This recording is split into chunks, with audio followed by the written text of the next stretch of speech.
تېره ورځ سیدالشریف شګۍ سوات کې د بلوم پبلک سکول د انول ډے دستوره په ښکلې طریقه سره پای ته ورسېده چې د مشر میلمه په حیث پکې میا نثار علي صاحب ګډون وکړو. د دې سره سره اعزازي میلمانه پکې نوید اکبر او سکندر حیات ناصر خیل وو. میلمنو ته په راتلو باندې د سکول پرنسپل قدرمن ښاغلي روزیمن خان دانش صاحب تود هرکلی ووې، په خیر راغلي ووې. یاد دي چې په دې وخت باندې د بلوم پبلک سکول ماشومانو ملي نغمې او د بلوم پبلک سکول ترانه هم پیش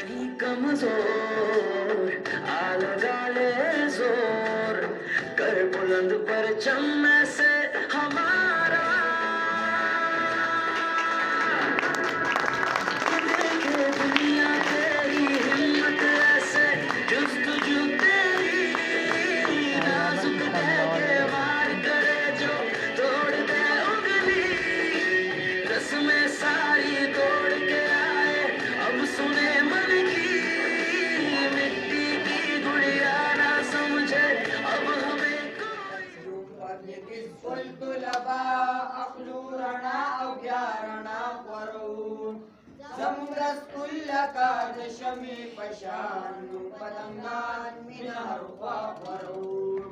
مونگا د بلوم پبلک سکول طلبا اخلو رڼا او بیا رڼا خورو زمونږ سکول لکه د شمی پشان پتنگان مینار خواخورو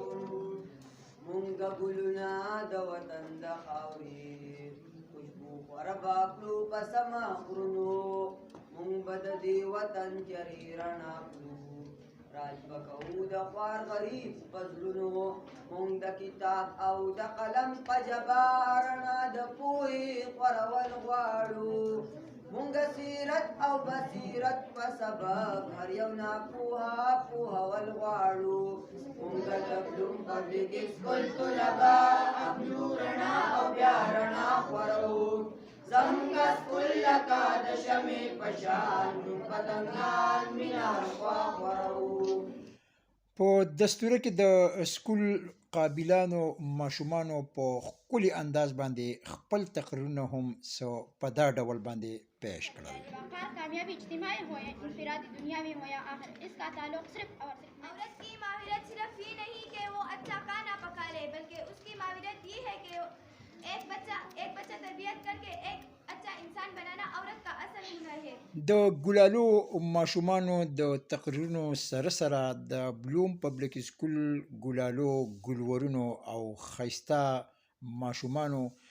ښکلي ټیبلو هم څه په دا ډول باندې پیش کړه.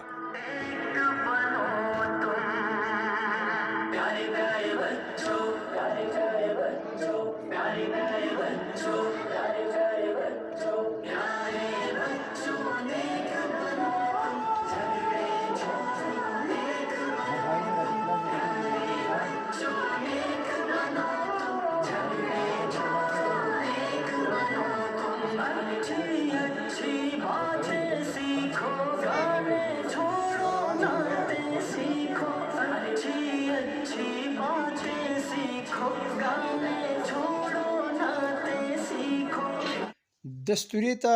مشر میلمه میا نثار علي صاحب او دریاب دولت خیل په خپله وینا کې دا ډول وویل چې زه ذاتي طور په دې خبره ډېر خوشحاله یم چې د بلوم پبلک سکول ایڈمنسټریشن خصوصا زمونږ میل او فیمیل ټیچنګ سټاف او د دې پروګرام انتظامی چې کوم دا پروګرام ترتیب کړی او کوم پریزنټیشن چې ما ولیدو د دې وړو چې کومه دا جذبه ما ولیده دا ولوله ما ولیده او دغه یو ډیډیکیشن ما ولیدو نو زه دا ویلی شم چې ټول ښه دي خو د دې اویلیبل ریسورسز په بنیاد سره زه دا ویلی شم چې ټول ښه دي خو بلوم پبلک سکول د ټولو نه ښه دی. انسان یې ځکه تخصیص کړی دی چې دی ما په بهترین انداز سره پیدا کړی چې ته یې عقل او شعور دواړه ورکړي دي او د دې دپاره وکړي چې دی په دې معاشره کې د دنیا چې رب ذوالجلال د دې دنیا دپاره پیدا کړي دی په خپل صلاحیتونه خالصتا د دې د انسانیت لپاره او بیا په خصوصي توګه چې انسان په کومه خاور باندې ژوند کوي د هغې د بقا دپاره به یې په کار کوي که چېرې انسان غافله شي نو بیا خدای پاک وایي ثم رددناهم اسفل سافلین بیا الله تعالی وایي که چېرې دې غافله شي د خپلو ذمهوارو نه د معاشي استحکام نه او د حقوق الله سره سره د حقوق العباد نه نو الله تعالی وایي چې بیا ما د ده دپاره د دوزخ هغه انتهایي لاندې درجه پیدا کړې د بلوم پبلک سکول د ماشومانو نغمو ترانو د ټبلو پیش کولو سره سره د میلمنو د وینا نه وروستو د ماشومانو هغه ماشومان کوم چې په لسیزو نمبرو کې راغلي د هغوی دپاره د ایوارډونو پروګرام پکې هم شو چې هغو ته ایوارډونه